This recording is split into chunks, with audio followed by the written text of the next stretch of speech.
kulankan oo socday muddo 12 maalin ah ayaa magaalada Nairobi ee xarunta wadanka Kenya waxaa maanta ugu soo gabagaboobay xildhibaano ka tirsan baarlamaanka federaalka ah ee Soomaaliya.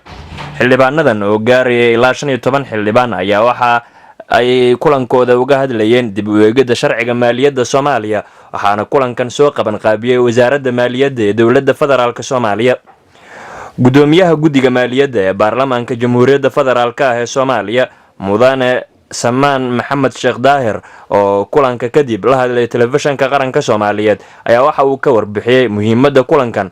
sharci wax weyn ka tara xafidaadda hantida ummadda iyo la dagaalanka musuqmaasuqa iyo maxaan ku yiraahdaa ka faa'iideysiga hantida qaranka oo si shakhsi ama gaar ama si ka duwan sida loogu talagalay looga faa'iideysto ayuu wax weyn ka taraaya sharcigan inuu ka hortago. waxa kale uu wax ka taraaya inay dadkeena bartaan nidaamka loo maareeyo hanti ay ummadi leedahay oo cashuur dad laga soo ururiyay ah inay ummadeena barato ayuu wax ka taraaya. markaan soo ururiyo waxaan leeyahay dhammaan waa u mahad celinayaa dadkii iyo hay'adihii ka qayb galay. waxaan rajaynayaa guddida iyo baarlamaanka iyo xukuumaddaba inta ka hartay shaqada sharcigan in sidii hadda lagu waday loo sii dardargeliyo si loo dhammaystira intii uusan dhammaan xilliga xilhaynta baarlamaanka sagaalaad ee hadda waqtigiisii dhammaanayo.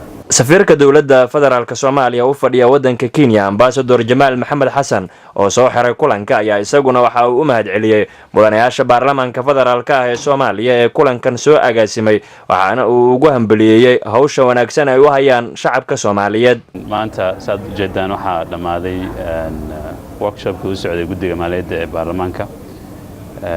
waxaa halkan lagu soo gabagabeeyay qabi qoraalkii public finance managementiga management actigi sharcigii finance managementiga dawladda. runtii markaa fiirisid sharcigan waa sharci aad iyo aad muhiim u ah. guddiga kii horeeyay sameeyeen maaha waa kii afraad, saddexdii kale sharci bay noqdeen. marka kii arrimaha xawaaladaha ay ku saabsanaa kan waa kii afraad. waxaan rajaynaynaa haddii alla idmo marka baarlamaanka lagu celiyo oo wixii lagu dari lahaa lagu daro in si ugu dhaqsaha badan loo baas gareeyo, dabeedna madaxweynuhu markaa uu saxeexo u dhaqan galo. haddii alla idmo waxaan rabnaa bilahan soo socda inaan waddanka laga hawlgeliyo sharcigan oo sharci waddanka oo dhan ka fargaraynaya maamul goboleedyada dowladda dhexe iyo dhammaan hay'adaha kala duwan ee dowladda. waxaan runtii mahad u soo jeedinayaa dhammaan xildhibaanadii ka qayb qaatay waqtiga geliyey oo isu xilsaaray inay sharcigan waddanka u sameeyaan, iyo dadkii khibradii iyo dadkii kale ee ku bixiyey waqtiga iyo dhaqaalaha iyo runtii energy badan geliyey. dhammaantood mahadnaqaynaa. waxaan leenahay guul weyn weeye. haddii alla idmo waxaan ka rajaynaa baarlamaanka inuu aasgareeyo sida ugu dhaqsaha badan waddanka looga hawlgeliyo. Cumar Caaqil, warbaahinta qaranka Soomaaliyeed, Nairobi.